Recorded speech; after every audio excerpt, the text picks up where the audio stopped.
आज हमारे जवानों की जिंदगी, हमारी नौजवान नस्लों की जिंदगी चौराहों में, पार्कों में, बाजारों में कट रही है। कॉलेजों में अपनी बॉयफ्रेंड और गर्लफ्रेंड के साथ उनके एंजॉय करते हुए जिंदगी कट रही है। आजान की आवाज सुनने के बाद उनको कोई प्रॉब्लम नहीं है, आजान सुनने के बाद कोई मसला नहीं है। मस्जिदें हमारी वीरान है, मस्जिदों से अजान की आवाज आया करती है, इबादत में नहीं गुजर रही है। आज के नौजवानों की जिंदगी मोबाइल में कट रही है। कोई मोबाइल में फ्री फायर गेम में अपनी जिंदगी बिता रहा है, कोई शॉर्ट वीडियो देखने में अपनी जिंदगी बना रहा है, कोई शॉर्ट वीडियो बना करके अपलोड करने में अपनी जिंदगी काट रहा है, कोई शराब पीने में मस्त है, कोई जुआ खेलने में मस्त है, कोई इश्क लड़ाने में मस्त है। यही हमारे नौजवान नस्लों का मामला बन चुका है। हमारे नौजवान अपनी जिंदगी को बर्बाद कर रहा है। कोई किसी लड़की के पीछे तो दीवाना है, कोई लड़की किसी लड़का के पीछे दीवानी है, और यही चल रहा है। अल्लाह के नबी ने फरमाया क़यामत के दिन उस आदमी को जगह मिलेगी जिसने अपनी जवानी अल्लाह की इबादत में गुजारी हुई होगी, अल्लाह की इबादत में गुजारी हुई होगी। आप जरा देखिए, अल्लाह की इबादत में जिंदगी काटने वाले बहुत से लोग आए। हाँ, अल्लाह के राह में जिंदगी गुजारने वाले और अल्लाह के राह में अपनी जिंदगी को खत्म करने वाले और अल्लाह के राह में अपनी जिंदगी गुजारने वाले दुनिया में बहुत से लोग गुजर चुके हैं। हाँ, अल्लाह के राह में जिंदगी गुजारने वाले ऐसे ऐसे भी लोग आपको मिलेंगे। ऐसे ऐसे उक़बा इब्न आमिर है। हाँ, उक़बा इब्न आमिर जो कि बकरियां चराया करते थे, लेकिन मेरे भाइयों, उसने सुना कि मोहम्मदुर रसूलुल्लाह आखिरी नबी बनकर के आए हैं, आखिरी रसूल बनकर के आए हैं, बड़ी अच्छी बातें किया करते हैं। उसने अपनी बकरियों को अपने दोस्तों में बांट दिया और कहा कि मैं तिजारत नहीं करूंगा, मैं जाकर के अल्लाह के रसूल की हदीसें सुन लेता हूँ, अल्लाह के रसूल के पास रहूंगा, मैं दीन सीखूंगा, इस्लाम सीखूंगा, उसी के ऊपर अमल करूंगा और अल्लाह के लिए अपनी जवानी का ख़त्म करूंगा। अल्लाह को यह अमल पसंद हो जाएगा तो मुझे जन्नत दे देगा। मेरे भाइयों, उक़बा इब्न आमिर आया और अल्लाह के रसूल से कहा कि अल्लाह के रसूल मुझे अपने पास रख लीजिए, अस्हाब सुफ़्फ़ा में मुझे जगह दे दीजिए। हज़रत उक़बा इब्न आमिर को अल्लाह के रसूल ने अस्हाब सुफ़्फ़ा के अंदर जगह दे दी और हज़रत उक़बा इब्न आमिर रसूल से हदीसें सुनने लगे और सीखने लगे। उसने अपनी जवानी अल्लाह के राह में उसने गुजार दी। मेरे प्यारे साथियों, गौर करो, आज हमारे जवानों की जिंदगी कहाँ कहाँ कट रही है। देखिए आप, जवानों की जिंदगी बर्बाद हो रही है। वरजुलुन शाबुन नशा फी इबादत रब्बी, और ऐसा जवान जिसकी जवानी अल्लाह की इबादत में गुजरी हुई होगी। आज अल्लाह की इबादत में जिंदगी कट रही है हमारे जवानों की। जवानों छोड़ो, बुजुर्गों की जिंदगी नहीं कट रही है। आजान की आवाज आती है, मस्जिदें वीरान है। मस्जिद के मिंबर बने हुए हैं, मस्जिद के मुसल्ली, मस्जिद के मुतवल्ली बने हुए हैं, मस्जिद के खजानची बने हुए हैं, लेकिन मस्जिद में नमाज ही नहीं है। मस्जिद में नमाज पढ़ने के लिए नहीं जाते, मस्जिद वीरान है मेरे भाई। इन्नमा यामुरु मसाजिदल्लाह मन आमन बिल्लाहि वल यौमिल आखिर। इन्नमा यामुरु मसाजिदल्लाह, मस्जिदों को तामीर कौन लोग करते हैं, मस्जिदों को कौन लोग आबाद किया करते हैं, मस्जिदों को देख रेख करने वाले कौन लोग हैं। अल्लाह कहता मन आमन बिल्लाहि वल यौमिल आखिर, जो अल्लाह के ऊपर ईमान रखता हो और आखिरत के ऊपर ईमान रखता हो, जो एक इस बात के ऊपर यकीन रखता हो कि मरने के बाद हमें अल्लाह के पास जाना होगा, वो मस्जिदों की देख रेख करते हैं। वो मस्जिदों में जाकर के 5 वक्त की नमाजें पढ़ा करते हैं और मस्जिदों की सफाई सुथराई में ध्यान दिया करते हैं। कौन लोग? जो अल्लाह पर ईमान लाने वाले और ईमान लाने के साथ साथ आखिरत के ऊपर यकीन रखने वाले। एक दिन आएगा अल्लाह के पास मुझे जाना पड़ेगा, यही लोग मस्जिदों को आबाद किया करते हैं अब बताओ जवानों, क्या तुम मस्जिदों में जाकर के कभी झाड़ू भी लगा दिया करते हो? कभी मस्जिदों को साफ सुथरा भी कर दिया करते हो? कभी मस्जिदों की चटाई को उठा भी दिया करते हो? कभी मस्जिदों में जाकर के मस्जिदों के पंखों को अच्छा कर दिया करते हो?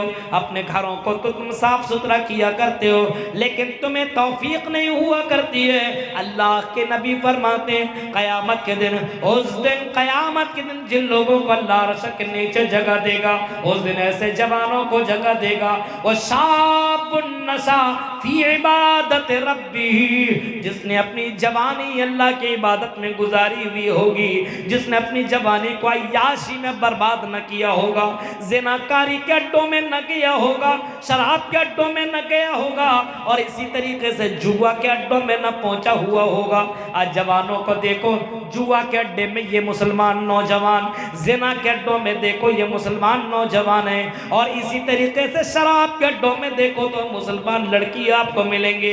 मुसलमान लड़के तो छोड़ो, आज मुसलमान लड़कियां भी सिगरेट पीते हुए नजर आ रही है, और आज मुसलमान लड़की भी शराब पीती हुए नजर भी आ रही है, और ज़िना के दलदलों के अंदर ये मुसलमान लड़कियां बहुत से ज्यादा डूबी हुई है। मेरे प्यारे साथियों, अपनी जवानी को बर्बाद मत करो, क्योंकि इस जवानी को बचा करके रखो और अल्लाह की इबादत में गुजार दो, मरने के बाद तुम्हें काम आएगा। और इसके बाद अल्लाह के नबी ने फरमाया, उस दिन जिन लोगों को जगह मिलेगा उनमें से एक आदमी वो होगा, वह रजुलुन क़ल्बुहु मुअल्लक़ुन फिल मसाजिद, जिनका दिल मस्जिदों में लगा हुआ हो। नमाज पढ़कर की आया, ज़ोहर की नमाज पढ़कर की आया, काम में लगा है लेकिन दिल मस्जिद में लगा है, और जब अभी असर की अजान होगी, मैं नमाज पढ़ने के लिए जाऊंगा, असर से पहले अपना अपना काम मुकम्मल कर ले। असर की नमाज पढ़कर की आए, मगरिब की नमाज में ध्यान लगा हुआ हो, मगरिब की नमाज पढ़कर की आए, इशा की नमाज में ध्यान लगा हुआ हो, इशा की नमाज पढ़कर की आए, फजर की नमाज में ध्यान लगा हुआ हो। आदमी अलार्म लगा करके सोए, कहीं फजर नमाज ना छूट जाए। आज हमारे नौजवान 12 बजे रात तक जागते हैं, और 12 बजे रात 1 बजे रात हमारे नौजवान सो रहे हैं, और सुबह 8-10 बजे हमारे नौजवान नस्ल उठ रही है। फजर की नमाज से कोई मतलब नहीं है। मेरे प्यारे साथियों, गौर करो, ये दिल जिसको हार्ट कहा जाता है, जिसको कल्ब कहा जाता है, अल्लाह के नबी ने इसी दिल के बारे में फरमाया, तमाम लोगों का दिल जितने भी दुनिया के अंदर है, अल्लाह तबारक व तआला के 2 उंगलियों के बीच में रहता है। 2 उंगलियों के दरमियान में अल्लाह ताला इंसान के दिलों को रखता है, और उस दिल को पलटते रहता है, इधर से उधर करते रहता है। दिल, कल्ब, इसको अरबी में कल्ब कहा जाता है, जिसका माना होता है पलटना, कभी इधर कभी उधर। आपने बहुत से लोगों को देखा होगा कि लोग सुबह में अच्छा खासा नहीं था, बेनमाजी था, उसने तकरीर सुने, उसने जहन्नम का बयान सुना, उसने जन्नत के मनाजिर को सुना, उसने अज़ाब कब्र सुना, फौरन उसका दिल पलट गया और रात से नमाजी बन गया। सुबह में जुमा में खुतबा सुना और असर से नमाज पढ़ने लगा। इंसान का दिल पलटते रहता है। इसी वजह से अल्लाह के नबी सल्लल्लाहु अलैहि वसल्लम ने कभी फरमाया था, लोगों अल्लाह से दुआ मांगा करो, या मुक़ल्लिबल क़ुलूब सब्बित क़ल्बी अला दीनिक, या मुक़ल्लिबल क़ुलूब, आई दिलों को पलटने वाले, या मुसर्रिफ़ुस, या सर्रिफ़ल क़ुलूब, आई दिलों को फेरने वाले, ऐ दिलों को पलटने वाले, मेरे दिल को इस्लाम में पलट दे, मेरे दिल को इस्लाम की तरफ पलट दे, मेरे दिल को तेरी इताअत में पलट दे। मेरे प्यारे साथियों, गौर करो, तसब्बुर करो।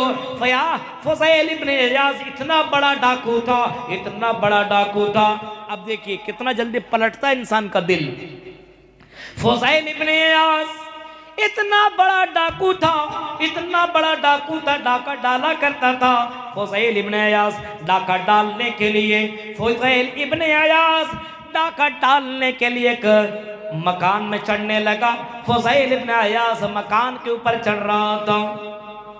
चढ़ते चढ़ते उसके कान के अंदर कुरान की आयत की आवाज़ आई। कोई पढ़ रहा था या कोई लड़की पढ़ रही थी, अलम यानिल्लज़ीना आमनु अन तख़शा क़ुलूबुहुम लिज़िक्रिल्लाह। कुरान की आयत पढ़ रहा था, क्या अभी वक्त नहीं आया कि तेरे दिल के अंदर अल्लाह का डर पैदा हो जाए। अंतक्षा कुलूबुहुम लिज़िक्रिल्लाह, क्या अभी वक्त नहीं आया है कि अल्लाह के डर की वजह से तेरा दिल थर्रा जाए, अल्लाह के खौफ से तू लरज़ जाए। कुरान की आयत सुनना था, डाका डालने गया हुआ था, चोरी करने गया था, पैसा लेने गया था, जेवरात उठाने के लिए गया हुआ था, लेकिन मेरे भाइयों कुरान की आयतें कानों में पड़ती है। इतना बड़ा डाकू, उस इलाके का सबसे बड़ा डाकू ने जब कुरान की आयतों को सुना, नीचे उतरता है और कहता अल-आन, हाँ या अल्लाह, इसी वक्त वो खौफ मेरे दिल में आ गया। आय अल्लाह, मैं तौबा करता हूँ, मैं डाका नहीं डालूंगा, मैं चोरी नहीं करूंगा, आय अल्लाह मैं गलत काम नहीं करूंगा। उसने तौबा कर लिया और उस दौर का बहुत बड़ा वली बन गया, बहुत बड़ा इबादत गुजार बन गया, बहुत ज्यादा अल्लाह की इबादत करने वाला बंदा बन गया। एक आयत ने उसकी जिंदगी बदल डाली, क्योंकि दिल के अंदर अल्लाह का डर आ गया। इसी वजह से मेरे भाइयों, अपने दिलों के अंदर अल्लाह का डर पैदा करो, अपने दिलों की इस्लाह करो, अपने दिलों को अच्छा बनाओ, दिलों को अच्छा करो। फुज़ैल इब्न इयाज़ इतना बड़ा डाकू होकर के भी कुरान की एक आयत सुन करके ईमान वाला बन गया, और पूरी रात तकरीर सुन करके कोई असर नहीं होता। फजर की नमाज में हमारे और पब्लिक कम होती जा रही। यह हाल है मुसलमानों, यह हाल है। गौर कीजिए आप, कैसा डर था लोगों के दिलों में। हजरत अबू दजाना का नाम सुना होगा, हजरत अबू दजाना का नाम सुना होगा। एक सहाबी है, अल्लाह के रसूल के पास नमाज पढ़ने के लिए आया करते थे। अल्लाह के रसूल के पास नमाज पढ़ने के लिए रोजाना आया करते थे, और नबी अकरम फजर के बाद लोगों को दर्स भी दिया करते थे। फजर के बाद अल्लाह के रसूल दर्स भी दिया करते थे, लेकिन वो सहाबी नमाज पढ़ के फौरन निकल जाया करते थे, अल्लाह के रसूल का दर्स नहीं सुनते थे। एक दिन आपने उसको रोका और उस सहाबी से पूछा, अरे सहाबी ये बताओ, तुम नमाज तो मेरे पीछे ज़ुहर में भी पढ़ते हो, असर में भी पढ़ते हो, मगरिब में भी, ईशा में भी, फजर में भी पढ़ते हो, लेकिन फजर के बाद फौरन तुम भाग जाया करते हो, चले जाया करते हो, तुम दर्स क्यों नहीं सुनते हो? उसने कहा कि अल्लाह के रसूल क्या बताऊं, आए अल्लाह के रसूल, मैं आपको कैसे बताऊं, किस तरीके से बताऊं। मेरे घर में बगल में पड़ोसी का घर है, हाँ, और वो यहूदी है, और उसी का एक दरख्त है और आम का दरख्त है, फल का दरख्त है, और उसका डाली मेरे घर के ऊपर भी, मेरे घर के सहन में भी लटका हुआ है। रात में बहुत सा फल मेरे सहन में गिर जाया करता है, और मैं अगर इधर देर कर दूं और मेरा बेटा उठ करके वो फल उठा ले और खा ले, तो कल क़यामत के दिन मैं अपने रब को क्या जवाब दूंगा? अल्लाह ताला के यहाँ मैं चोर बन करके खड़ा हो जाऊंगा, चोर के नाम से पुकारा जाऊंगा, क्योंकि अल्लाह के रसूल ये तो मेरी जिम्मेदारी है। मैं अपने बेटों को ये गलत काम से बचाने के लिए मैं जल्दी जल्दी चला जाता हूँ, और वहाँ से जो फल गिरे रहते हैं उसको उठा करके अपने पड़ोसी को दे दिया करता हूँ। मेरे प्यारे साथियों, ऐसे लोग थे जिनके दिलों में अल्लाह ताला का इस तरीके से डर था, इस तरीके से खौफ था, लेकिन आज हमारे दिलों में डर नहीं है।